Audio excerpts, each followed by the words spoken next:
வணக்கம். நான் உங்கள் ஜெயா. இன்றைக்கி நம்ம இந்த வீடியோவில் அதுலானந்தா கோஸ்வாமி எழுதின த ரோக் இந்த கதையுடைய சம்மரியை பார்க்கலாம் வாங்க. அதுலானந்தா கோஸ்வாமி ஒரு பிரபலமான ஆசாமி எழுத்தாளர். இவருக்கு சாகித்ய அகாடமி அவார்டு 2006 அவரோட ஷார்ட் ஸ்டோரி கலெக்ஷனான சேனா ஜரீர் காந்தி கிடச்சிது. இந்த ரோக் ஒரு முதல்ல ஆசாமியில் தான் எழுதினார். அதோட தலைப்பு பலியா ஹாத்தி. இந்த கதையில் ஒரு மனிதர்களுக்கும் மிருகங்களுக்கும் இருக்கக்கூடிய ஒரு புரியாமையும் எப்படி மனிதர்களுடைய ஒரு பேராசை இயற்கையில் பல அழிவுகளை கொண்டு வருதுன்றதை பற்றி தான் இருக்குது. இந்த கதைக்காக அவருக்கு கதா அவார்டு 1992 கிடச்சிருக்கு. கதைப்படி பார்த்திங்கன்னா எல்லாருமே ஒரு விஷயத்தை பற்றி பேசின்னு இருக்காங்க. ஒரு பெரிய யானை அந்த சாங்சுரிலேருந்து தப்பிச்சிடுச்சு. அது அப்படியே வெஸ்ட்டை நோக்கி வந்துட்டுருக்கு. வர வழியில் இருக்கிற வீடுங்க ஜனங்களெல்லாம் கொண்டுருக்கு, வீடெல்லாம் இடிச்சின்னு அப்படின்லாம் ஜனங்க நிறைய பேசினே இருக்காங்க.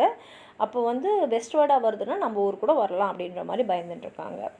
இங்கே என்ன ஆயிடுச்சுன்னா, கஜாலான்னு ஒருத்தர் அவர் இந்த நிலக்கரி செய்கிறோம் இல்லையா, அது அவங்களே செய்வாங்க. எப்படின்னா மரத்தை வெட்டி மரத்தோடைய அந்த கட்டையை சின்ன சின்ன சின்னதாக வெட்டிட்டு அதை ஒரு இடத்துல மொத்தமாக குவியலாக சேர்த்து அதை சுற்றி புல் அப்புறம் இந்த சுள்ளி இந்த ட்விக்ஸுன்றோம் இல்லையா, அதெல்லாம் சுற்றி நிறையா போட்டுட்டு அப்புறம் அதுக்கு மேலே களிமண்ணை பூசி விட்டுட்டு அது கீழே நெருப்பு வச்சுருவாங்க. எப்படி நம்ம செங்கல் செய்கிறோமோ அதே மாதிரி.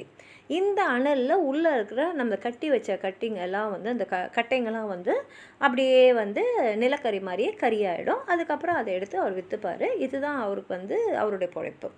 இப்போ அவர் என்ன பண்ணுறாருனா, காலையில் ஒரு மரத்தை வெட்டி அது சின்ன சின்ன பீஸாக வெட்டி அதை சுற்றி நிறைய புல்லெல்லாம் சுற்றி வச்சு அது மேலே நல்லா களிமண்ணை பேஸ்ட் மாதிரி பண்ணி முழுக்க அப்படியே முழுசாக பூசிட்டு கீழே நெருப்பு வச்சுட்டு வந்துட்டார். ஏன்னா அது நிலக்கரியாக மாறத்துக்கு 2-3 நாள் ஆகும்.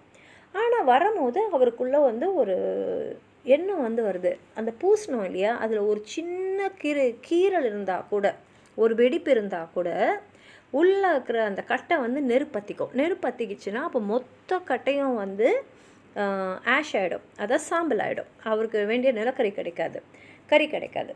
அதனால் அவருடைய கடின உழைப்பு, அந்த மரம் வெட்டுறதுலேருந்து அது துண்டு துண்டாக வெட்டி இவ்வளோ வேலையும் வீணாக போயிடும். அதனால் சரி நம்ம எதுக்கும் போய் நம்ம ஒழுங்காக அந்த மண்ணை பூசி இருக்கோமான்னு பார்த்துடலான்னு சொல்லிட்டு வரார். அப்படி வந்துக்கிட்டே இருக்கும்போது என்ன ஆகுதுன்னா, கிட்ட வந்துட்டார். அவர் அந்த பூசி வச்சிருந்து அந்த நெருப்பில் வச்சு அந்த இடத்துக்கு வந்துட்டார். பார்க்கும்போது ஒரு யானையோடைய அந்த தந்தம் தரையில் ஏதோ பாம்பு மாதிரி இருக்குது. இதை பார்த்தோன்னே கஜாலாவுக்கு பயம் வந்துடுது. பயம் அங்கேருந்து ஓடிடுறாரு. ஏன்னா அவரும் கேள்விப்பட்டிருக்காரு, ஒரு பெரிய யானை இந்த வழியாக வருது, அது பார்க்குறவங்களெல்லாம் கொன்னுட்ருக்குன்னு சொல்லிட்டு அதனால் ஓடின்னு இருக்காரு.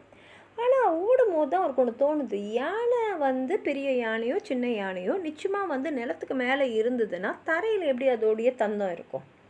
தரையில் தந்தம் இருக்குன்னா அப்போ அந்த யானை ஏதோ ஒரு பள்ளத்துக்குள்ளே இருக்குன்னு தானே அர்த்தம். உடனே யோசித்து சரி திரும்பி பார்க்குறாரு.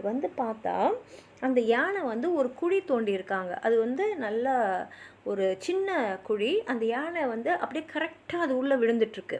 இப்படி அப்படின்னு கூட அதால் நகர முடியல. நகர முடிஞ்சால் தானே அதால் அந்த பள்ளத்தை, அதுவும் பள்ளம் நல்ல ஆழத்தில் வேறு இருக்குது, நகர முடிஞ்சால் தானே அந்த யானையால் அந்த பள்ளத்துலேருந்து எழுந்து வெளியில் வர முடியும். அதனால் அது உள்ளே நல்லா மாட்டிக்கிட்டு இருக்குது.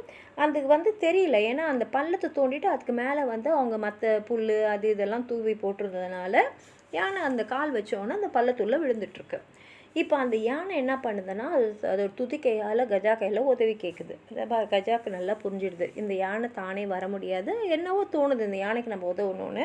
அதனால் அவர் என்ன பண்ணுறாருன்னா, அவர் மரம் வெட்டின இடத்துக்கு பக்கத்தில் தான் இது இருக்குது. அங்கே அவர் வெட்டி போட்ட துண்டுங்களை நிறைய இருந்ததா, அதாவது 2 கட்டை எடுத்துகிட்டு அந்த யானைக்கு பக்கத்துலேயே அந்த குழிக்கு பக்கத்துலேயே தோண்டி தோண்டி தோண்டி தோண்டி ஒரு சரிவு பாதையை மாதிரி உருவாக்குறாரு.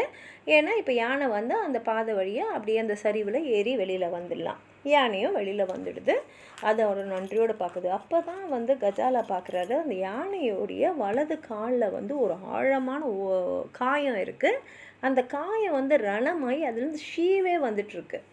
அப்போ தான் கஜாலாக்கு புரியுது, இந்த வழியில் தான் அந்த யானை அங்கேயும் இங்கேயும் வந்திருக்கு. அது கொன்னுச்சா இல்லைன்னு தெரில. ஆனால் கிராமத்தில் எல்லாரும் அது நிறைய வீடு இடிச்சிடுச்சு, நிறைய பேரை கொன்னுடுச்சுன்னு அது ஒருத்தங்க செய்தி போகும்போது பரவிட்டே இருக்கும் இல்லையா, அந்த மாதிரி பரவி இருக்குது. இப்போ அதை பார்த்தோன்னே கஜாலாவுக்கு அந்த யானையை விட்டுட்டு போகிறதுக்கு மனசு இல்லை. அவன் அந்த காயத்தெல்லாம் நல்லா தொடச்சி ஆறுற வரைக்கும் நல்லா இது பண்ணுறான். யானையை வந்து அதுக்கு நல்லா இதமாக இருக்கு. ஏன்னா அது புரியுது, இவன் வந்து நமக்கு உதவி தான் செய்கிறான், ஏற்கனவே உதவியும் செஞ்சுருக்கான். இப்போ அந்த காயத்தை முழுசாக தொடச்சி முடிச்சாச்சு. முடிக்கும் போது பார்த்தா திடீர்னு வந்து ஒரு வேட்டைக்காரருடைய துப்பாக்கி சத்தம் கேட்குது. கேட்டது மாத்திரம் இல்லை, அந்த துப்பாக்கியில் அந்த குண்டு வந்து அந்த யானை மேலே படுது.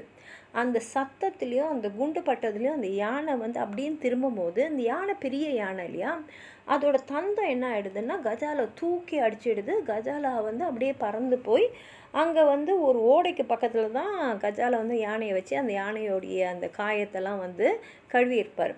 அங்கே இருக்கிற ஒரு பெரிய பாறையில் அவரோட மண்டை மோதி அப்படியே தலை பிளந்து அவர் இறந்துடுறாரு. இப்போ அந்த குண்டு பாஞ்சு அந்த யானையும் இறந்துடுது. இப்போ அந்த வேட்டைக்காரர் கிட்ட வந்து பார்க்குறாரு. கஜாலா இறந்ததை பார்த்த உடனே, ஓ இந்த யானை இன்னொருத்தரையும் கொன்னுடுச்சு அப்படின்ற முடிவுக்கு தான் வராரு. ஆனால் யானை வந்து தூக்கி போட்டது யானை தான். ஆனால் யானை வந்து கஜாலாவை கொல்லலை. ஏன்னா கஜாவை கொல்ற எண்ணமே அந்த யானைக்கு இல்லை. அது மேலே அந்த குண்டு பட்டதும் அந்த சத்தமும் தான் அந்த யானையை வந்து ஒரு திமிர வச்சுது. அதில் வந்து அதோட தந்தம் பட்டு கஜாலா வந்து அவருடைய இறப்பை நோக்கி போயிட்டார். அப்போ கஜாலாவை யார் கொன்னதுன்னா இந்த வேட்டைக்காரர் தான். அந்த யானையை யார் கொன்னதுன்னா அந்த வேட்டைக்காரர் தான். அப்போ தலைப்பு இந்த ரோகுன்னு வருது. எல்லாரும் இந்த ரோகு எலிஃபெண்ட்டுன்னு தான் பேசுகிறாங்க. ஆனால் முடிவில் பார்த்தா அந்த ரோகுன்றது இந்த வேட்டைக்காரர் தான். ஏன்னா அவர் தான் அந்த யானையை வந்து நேரடியாக கொண்டு இருக்காரு. அவரால் தான் யானை வந்து தூக்கி அடித்து கஜாலாவும் இறந்துருக்காரு. இந்த கதை மூலமாக வந்து நம்ம மிருகங்கள்லாம் எப்படி பயப்படுறோம், ஆனால் உண்மையான ஒரு புரிதல் நமக்கு மிருகங்களை பற்றி இல்லை அப்படின்றத எடுத்து சொல்லுது. உங்களுக்கு எதாவது சொல்லணும்னு நினச்சிங்கன்னா கீழே இருக்கிற கமெண்ட் பாக்ஸில் எழுதுங்க. இந்த வீடியோ லைக் பண்ணுங்கள், உங்கள் ஃப்ரெண்ட்ஸோடு ஷேர் பண்ணுங்கள். சப்ஸ்கிரைப் பண்ணாதவங்களாம் ப்ளீஸ் சப்ஸ்கிரைப் பண்ணி சப்போர்ட் பண்ணுங்கள். நன்றி.